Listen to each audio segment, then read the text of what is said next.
Purification ou nettoyage énergétique, quelle différence? Pour faire suite à la vidéo sur la sauge blanche, il semble important de faire une précision.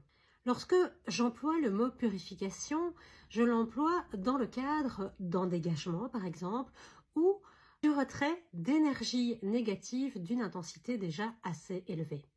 Si l'on veut faire une comparaison de type ménager, on comparera le nettoyage énergétique à un travail avec un produit traditionnel, par exemple un produit vaisselle, et à contrario, une purification sera plus l'apanage de la javel ou du Dettol.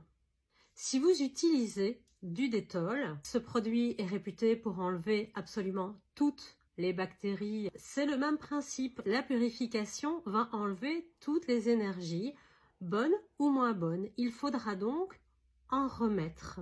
Vous serez, j'imagine, d'accord avec moi qu'il n'y a pas de sens à purifier vos plans de travail avec de la javel ou du Dettol très régulièrement. Il n'y a pas plus de sens à purifier régulièrement non plus. Comment savoir si l'on doit pratiquer plutôt un nettoyage ou plutôt une purification?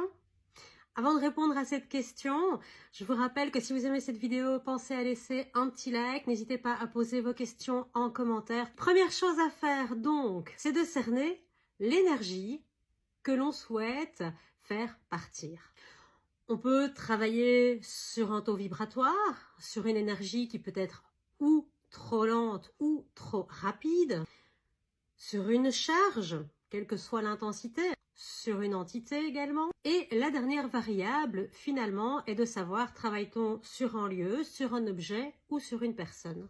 Il existe 3 grandes actions liées au principe de fumigation. La première, c'est l'absorption. La seconde, le dégagement. Et la dernière, la transformation. Il va donc falloir conjuguer ces 2 informations pour pouvoir déterminer la méthode la plus efficace. Tout comme il existe une gradation dans les principes énergétiques, il existe également une gradation dans les herbes, plantes et encens. On peut très bien travailler sur le dégagement d'une énergie avec de l'oliban ou du benjoin.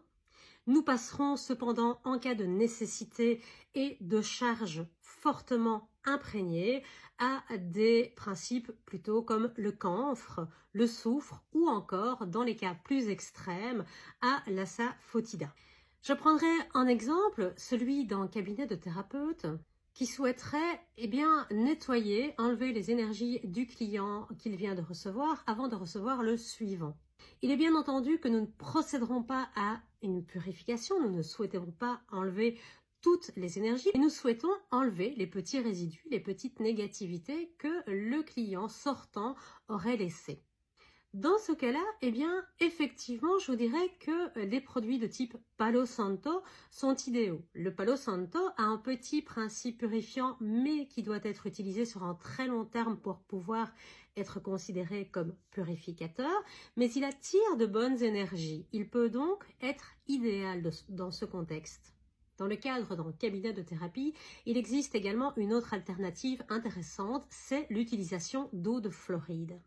Quoi qu'il en soit, l'intérêt est de toujours pouvoir adapter vos pratiques à vos besoins, au niveau de l'action qui est réclamée, mais également à la rapidité qui sera nécessaire.